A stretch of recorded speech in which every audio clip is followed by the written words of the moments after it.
Welcome to HERstories, a series of easily digestible videos covering the lives of noble girls and women of the past. So far, we have been focusing on the nobles of medieval England and will be continuing to do so for the foreseeable future. This episode is a short one, matching the life of the little lady herself, but the length should not be a cause for her exclusion in the series. Today, we meet Katherine of England, the youngest daughter of Henry III and Eleanor of Provence. And this is her story.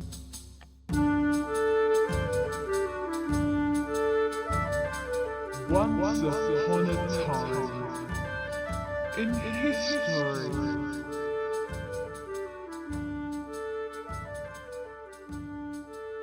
England's Queen birthed a daughter at Westminster Palace in November 1253. One source claims it was the 25th, the feast day of the martyr Saint Katherine of Alexandria, so this little girl was to be named Katherine in the saint's honour. The Worcester Annual records it as the 22nd. If we are to believe the former, then Katherine was not the first of the royal children to be named after a saint, as her father had named her elder brothers after his two patron saints. The theory of namesake is encouraged by historian Catherine Lewis, who states that the king and queen were at the heart of Katherine of Alexandria's cult, and that suggests she may have been Eleanor's patron saint. Queen Eleanor was acting as regent at the time of Catherine's birth, as Henry III was in France. It would be in February that he would respond to a letter sent to him announcing his daughter's birth. In it, he sends greeting to his beloved consort Eleanor by the same Grace Queen of England, Lady of Ireland, Duchess of Normandy and Aquitaine and Countess of Anjou, with encircling love. Katherine joined 4 living siblings, and these were 14-year-old Lord Edward, nicknamed Longshanks and later known as Edward I, 13-year-old Margaret, who had already left the family nearly 2 years prior when she became Queen of Alba, 11-year-old Beatrice, and 8-year-old Edmund. More children may have been born between the births of Edmund and Katherine, but evidence is lacking or dubious. In early January of 1254, Katherine was christened by her mother's uncle, Boniface of Savoy, the Archbishop of Canterbury, who also stood as her godfather.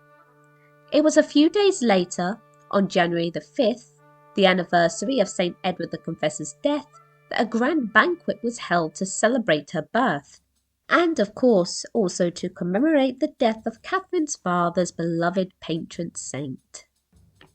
Katherine was lucky when compared to other royal daughters, such as those of King John, for little Katherine was born into a loving family. Henry and Eleanor are renowned for being loving and attentive parents. We have evidence for Eleanor's devotion to parenthood from 1246, when Lord Edward was struck by a debilitating illness that raised concerns for his life.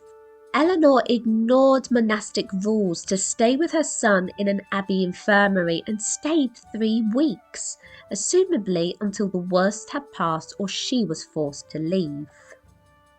Katherine would be provided her own household, including a governess, Emma le Despencer, accompanied by 2 wet nurses named Evisa or Amis and Agnes. The evidence for this is that Henry gave a son for herself and her household. As of May of 1254, Katherine would be the only member of the immediate royal family to be in England, as her mother Eleanor accompanied Edmund to accept a papal offer to make him King of Sicily, and her eldest brother Edward travelled to Burgos to marry the Castilian king's sister. A letter sent by Katherine's uncle Richard of Cornwall confirms that Beatrice had also accompanied their mother on the travels. Katherine was left in the care of her governess. When autumn came, her family were yet to return and were not present when Katherine may have fallen dreadfully ill. The sickly baby was sent to her governess's house in Swallowfield, Berkshire, to be cared for and would remain there for over a year.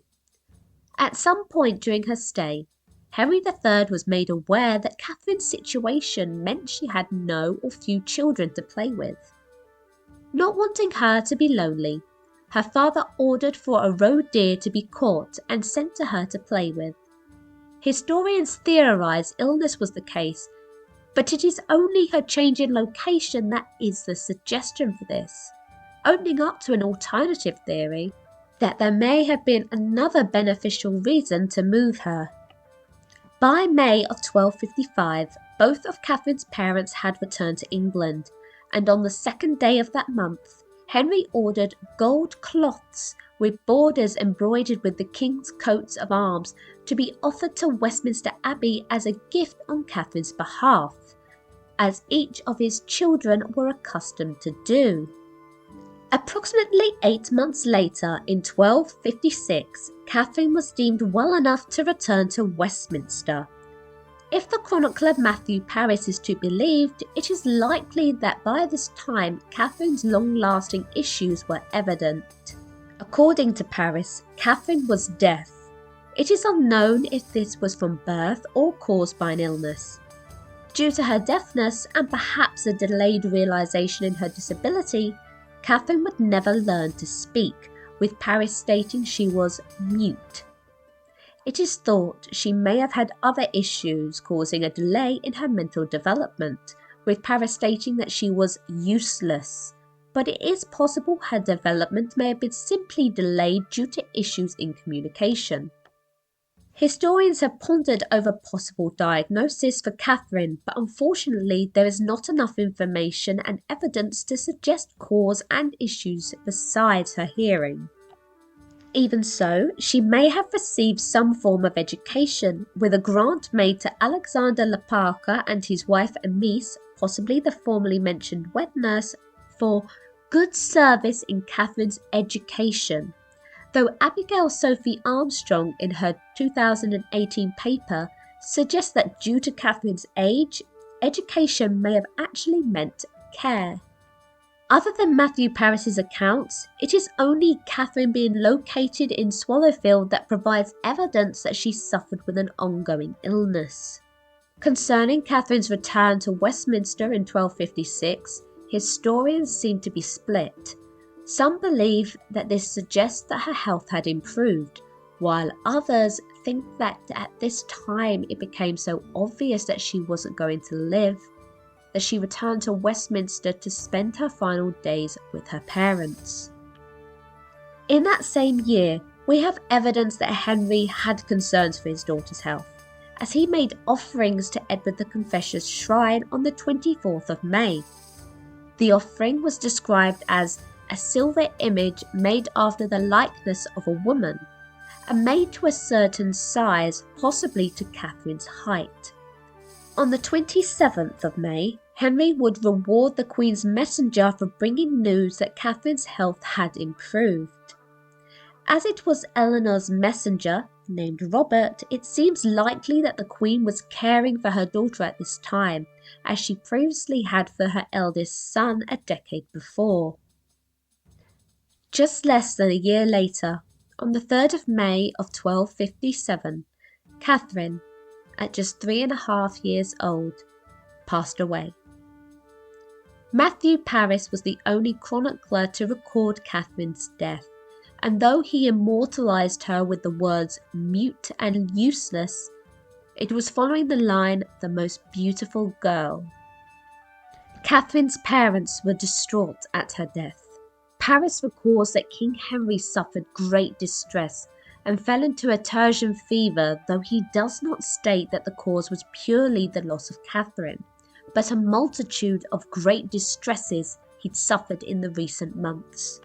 Paris also records in the Chronica Majora that Eleanor was so grief-stricken that she became ill and no medical skill or person could console her from the pain of losing a precious child that she had likely spent 8 years waiting for. Catherine was to be buried in Westminster Abbey, though the precise location of her burial is debated.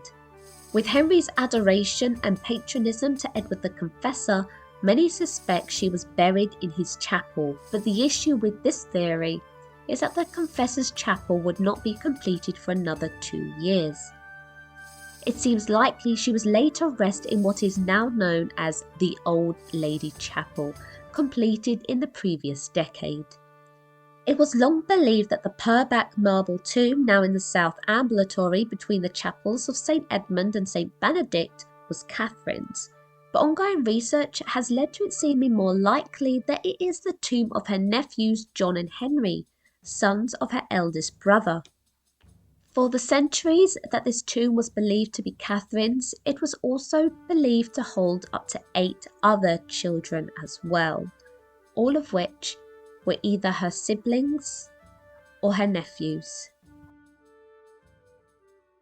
Thank you for staying for the life of Katherine of England. Sources and further reading material is in the description, along with my social media. If you enjoy hearing stories of noble women from history, please subscribe and drop a like, and comment who you think deserves her own HERstory episode. And I'll see you next time, in another time in history.